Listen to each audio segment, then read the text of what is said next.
well. I believe you received multiple reports of abuses at the Tomah VA and you did nothing. I also believe your staff pushed you on the issue.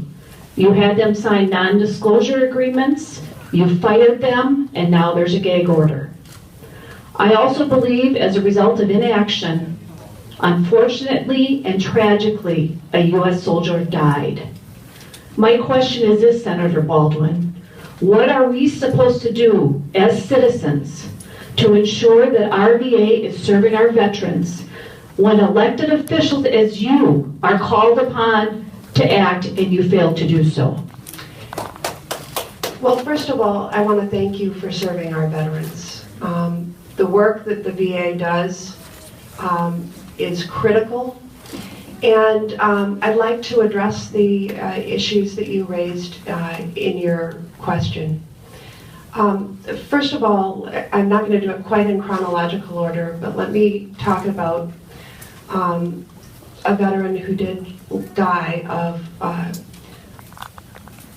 multiple drug toxicity at the Tomah VA. His name was Jason Simkoski.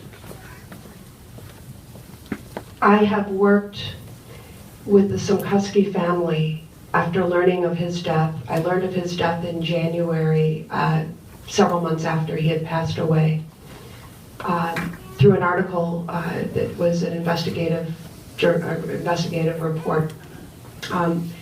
It was widely covered in the newspapers, but for those, I'm going to go into a little detail because probably some in the audience don't know. Jason's parents, Marvin Linda, and his widow Heather, and his daughter Anaya, decided that they wanted to turn their family's tragedy into hope for others. And we worked together on several fronts. The most, not the most significant, one of the significant ways was passage of my Jason Simkoski Memorial Opioid Safety Act, which is not only going to produce changes at the Tomah VA and has, but is a VA-wide reform. And it's critical because we did learn that there was overprescribing of opioids going on at Tomah, but frankly at alarming levels across this country. What the measure did, and again, I put this together with the Simkoski family, it required that the VA adopt the latest guidelines of the CDC, the Centers for Disease Control, and train all of their prescribers, not only in the safest guidelines, but also training on when the sort of dangerous mixes if somebody, for example, was on a benzodiazepine as well as an opioid. So that training is ongoing, and in fact I had an opportunity to get an update from the new VA Secretary, Dr. Shulkin, who was in a different position in the VA when this bill was being passed, so he's very aware of the various details of it. In addition, one of the major concerns of the Simkoski family was that when they were speaking up and trying to advocate for better treatment for their son, that their voices weren't heard and Jason's voice wasn't heard. So we have revamped and strengthened the patient and family advocacy part of the VA, and I hope in your work you're seeing that get implemented so that when you complain or raise a concern, it doesn't go to the treating doctor.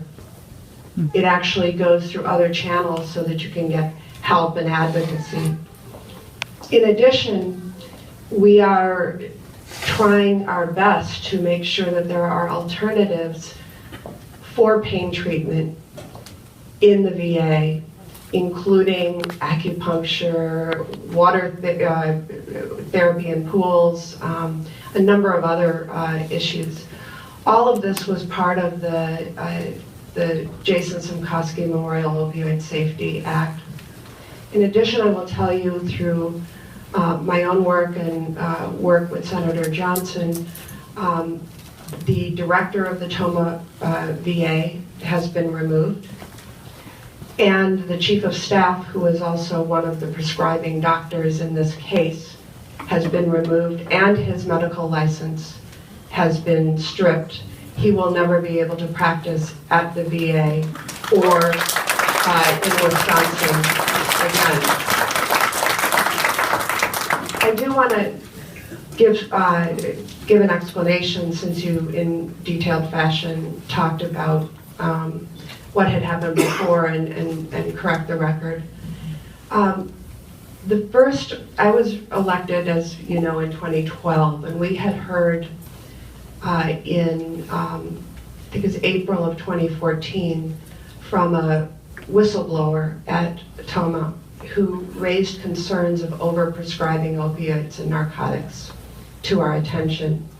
And I immediately wrote the VA, as well as drawing this to the attention of the VA Inspector General, which is sort of the watchdog arm of the VA. And that was done immediately. When we received replies, we forwarded that information on to the whistleblower who had contacted our office. And